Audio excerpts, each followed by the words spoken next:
Hello, and welcome back to a late night Dokkan battle video. I have been up for a very long time, but I've also been theory crafting and thinking a lot about the 10th anniversary and this giant layout of things, of like character slots that they gave us. And I think I've come up with a pretty solid idea for how to fill out all these slots here. Now, keep in mind a few things. I should have brought it up. But they said a couple things in the live stream reveal where we actually got this giant layout from, right? Which is one, right?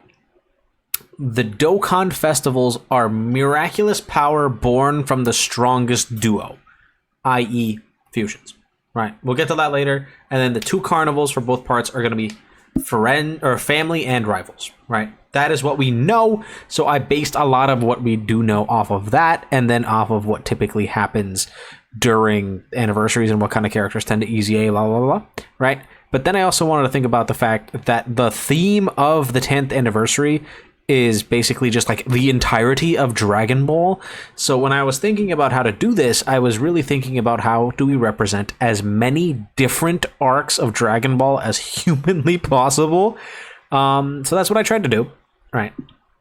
There's a little bit of bias, but you know, I try to do something that I think would be cool, but I also think that is kind of realistic, right? At the same time, there is a couple things in there that I don't think are entirely realistic, but I just wanted to have fun, so that's what we're doing. Okay. Starting off, we're gonna start with the shoe-ins, right? That's these two EZAs.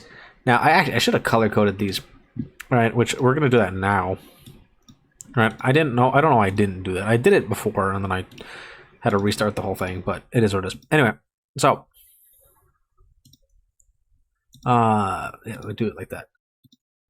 These are the most obvious EZAs here, and probably the easiest slots to fill, which is the 7th anniversary LRs. Every single time we have an anniversary, like a set of anniversary LRs does EZA. So the easiest slot ins are very clearly the 7th anniversary LRs, one for the final GT slot here, and then one for one of the 4 Dragon Ball Super slots here. Also, do keep in mind that at the bottom it says includes new characters and characters who have been Extreme Z Awakened or Super Extreme Z Awakened in the 10th anniversary. I decided to not include banner units. I don't think that they would put banner units in like a big thing like this. I just feel like that doesn't make any damn sense to me, so I did not include that. Especially when we think about how the Dokkan festivals are going to be like fusion characters. It didn't make a lot of sense to me, so I just didn't put any banner units on here, and that's pretty much it. So yeah, 7th anniversary LR is pretty much a shoe-in. Then we get into the next two sets. Oh, wrong one. I revealed one a little bit early, but I think very clearly the part 2 LRs on the 7th anniversary are going to EZA. I don't see any other Sand Saga characters EZAing at this point in time. Plus, it feels just really fitting for these two to EZA, especially when our red zone is going to be the story of Goku and the story of Vegeta. I feel like it just makes a whole lot of sense. And then moving on, which I already kind of spoiled, but for Planet Namek, I think, again, it only does make sense to have these units EZA here, right? They are the climax of Planet Namek. They do need to EZA. They would make the most sense to EZA an celebration like this. Besides, like, if we were to get a worldwide battle celebration of Namek and then Resurrection F, this is like the best spot for them to EZA, which is like right here, right now. I think it just works. I think it makes a plethora of sense, but anyway, it is what it is. We're going to keep moving forward. Next up is a couple super EZAs. The first super EZAs of the batch. Right, there is actually an insane amount of super EZA characters on here, just because I didn't know exactly how they were going to do it, and I felt like they can do more super EZAs than they can do regular EZAs. Plus, I don't feel like they're going to spam 200% lead EZAs just quite yet. They might, but I don't think they will. All right, so I picked Tech Cell, who was from an incredibly long time ago, and a 2nd anniversary character on the JP side of the game, Int LR Gohan. Now, I think it makes a lot of sense for them to use past anniversary characters in here, right? I feel like it just makes way too much sense for them to have units that represent eras of Dokkan, right? i.e. into Super Saiyan 2 Gohan being one of the first LRs in the entire game and being a second anniversary character, I feel like it is very fitting for him to EZA or Super EZA in this celebration. That is why he's here. Textile, I just felt like it's fitting and makes sense. I do think that they're going to try to at least get at least one villain from the majority of the arcs in the game. Obviously, we already have main villains of 3 of the major Dragon Ball Z arcs, so I feel like that just works really well in my opinion. Right, next we have the Dragon Ball Z movies.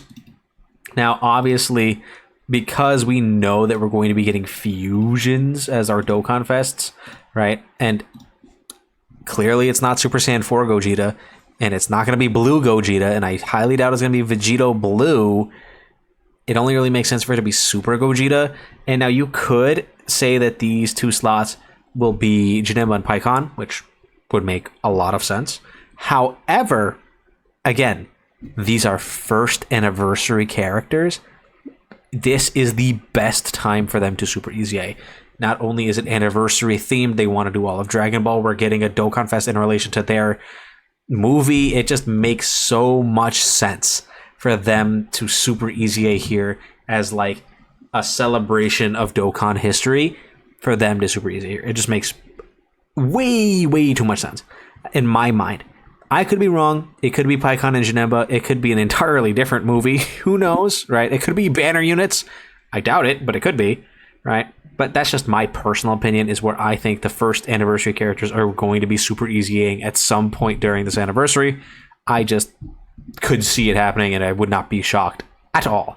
Next, we're going to go into the 4 Majin Buu Saga slots here, right?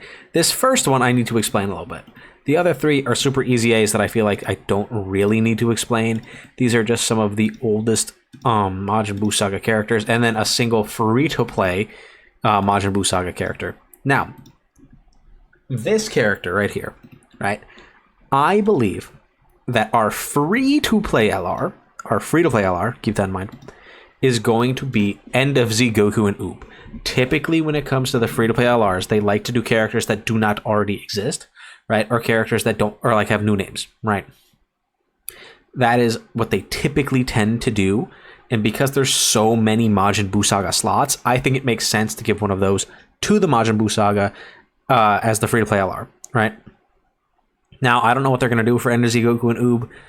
They could pull from whatever. I don't really care, but I just feel like that is a very fitting free-to-play card because it's the end of Dragon Ball Z and technically the last scene in the chronological timeline before we get into stuff like GT, which was like, you know, we don't talk about that because it's not canon anymore, right?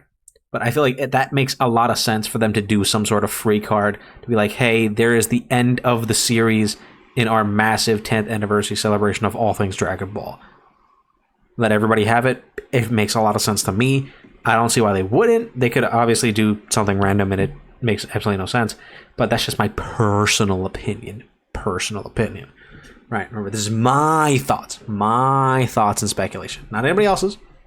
My thoughts. Next up, now this is where I start to feel like I'm a little bit in like the wrong here, just because they gave us so many slots. It makes it hard to fill. But I decided to go with 2 more Super EZAs instead of doing any regular EZAs. And the Super EZAs I picked was a second free-to-play LR EZA and then just another Dokkan Fest Super EZA.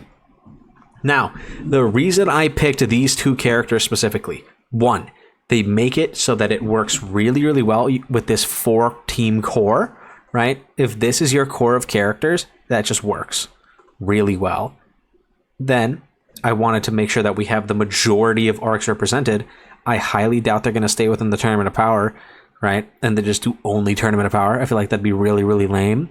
So I was like, okay, how else are they going to do that? Let's get a representative from the Future Saga, who is also, again, a key moment in Dokkan history and the free-to-play, the free-to-play election, by the way, right? The LR election, the free-to-play winner in LR STR Vegito Blue, right?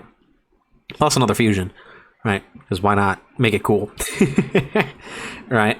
And then I wanted to represent a different arc of Dragon Ball Super than going from like Tournament of Power or whatever. Obviously, this could easily be like a Tournament of Power ECA, Tech Kefla, STR Hidden God Goku, one of the carnivals. Easily could be. However, I think that they're going to represent as many arcs as possible, so I decided to go with the Universe 7 versus Universe 6 tournament Blue Goku. I just think it would be cool, and I think they're going to try to represent as many arcs as possible, so that's why he's here. That's literally the only reason. Now, the exciting part. These have all been characters that have either existed already in the game or a speculation. And now I'm going into prediction territory. Because technically, again, if you saw my last video on the 10th anniversary, I did technically predict Super Saiyan 4 Goku, right? I didn't think he was going to be here, but I did technically predict him. But let's go ahead and talk about what we know we'll be getting as like the 3 LRs for part 2, right? We know 3 LRs are coming. 2 carnivals and 1 Dokkan Fest. I think it's very easy to talk about the Dokkan Fest first. It's Super Gogeta. I feel like it makes way too much sense for it to be Super Gogeta. Super Gogeta is just that guy. We know it's going to be a fusion because we know that they told us the Dokkan Festival themes are miraculous power born from the strongest duo. That is fusions. Point blank period, fusions. Makes way too much goddamn sense for me and for probably most people. And again, you have Vegito Blue represented. We just got Gogeta Blue for last anniversary. Super Saiyan 4 Gogeta cannot fit here. There's not enough slots. It's got to be Super Gogeta. It has to be Super Gogeta. I just think it makes way too much goddamn sense. It's perfect in my mind. They can have the same mechanic that Vegito has. It just is going to work, right? I just think that would just be a very nice nod to the olden times where we got, year 3 Super Gogeta and Super Vegito that fused for the first time. Just makes sense, right? Not only is it cool as hell, but it just makes so much goddamn sense, right? I feel like I'm saying that a lot. And at the same time, like, am I wrong? I need you to really sit down and look at this list so far. Is there anything here that is completely out of left field? I would probably say no. The only one that you can maybe argue is this guy, right? But even then, I don't feel like I'm that wrong. And the only reason he's here is because I decided to give the carnival to Dragon Ball. Right? I think a lot of people are thinking that one of the carnivals is going to be the end of the Tournament of Power with Goku, Frieza, and 17, which I think makes a lot of sense, right? I could easily see that happening. But I decided to give the carnival to Dragon Ball, which we'll talk about. Actually, let's just go ahead and talk about them first. This is what I think it's going to be. All right? I think that the carnival, let's make this green as our color code.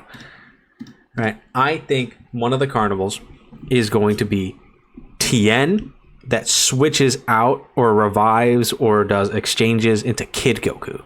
Because remember, the theme for the carnivals is family and rivals.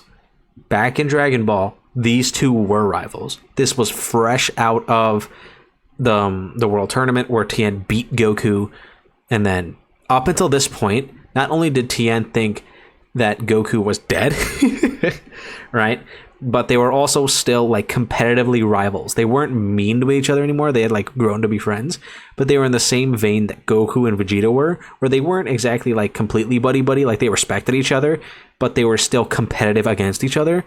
And this is a moment where they finally solidified that, where Goku comes to the rescue of Tien in front of Demon King Piccolo. I think that would be a beautiful Carnival LR for the 10th anniversary. Let's celebrate all of Dokkan, or all of Dokkan and Dragon Ball as a whole. I would love it. A lot of people would love it. I think it's an amazing pick. Sure, you can say, oh no, that's lame, let's make it Tournament of Power again. You can say that all you want. This is a good pick in my mind, and I think it'd be sick as hell. Again, it would start out off Tien, and then you go into Goku, and Goku's Jesus, I don't know, it doesn't matter. And then, if you couldn't tell, the other theme for the carnival is family. There really isn't a whole lot of other family moments in the series besides the family Kamehameha, and we just got that. So who else could it be but Super Saiyan 2 Gohan doing the father-son Kamehameha as our second carnival? In my mind, this is the culmination of Dokkan and Dragon Ball. Look at this lineup and tell me if there's a single thing I missed.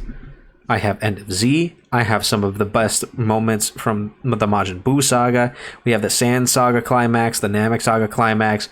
You have Super Easy A's and a brand new version of the Cell saga climax. You have the Super Gogeta movie, which is probably arguably the best movie of Dragon Ball Z. Sure, you can say Wrath of the Dragon, I don't care, but we just did that, right? Of like new stuff, right?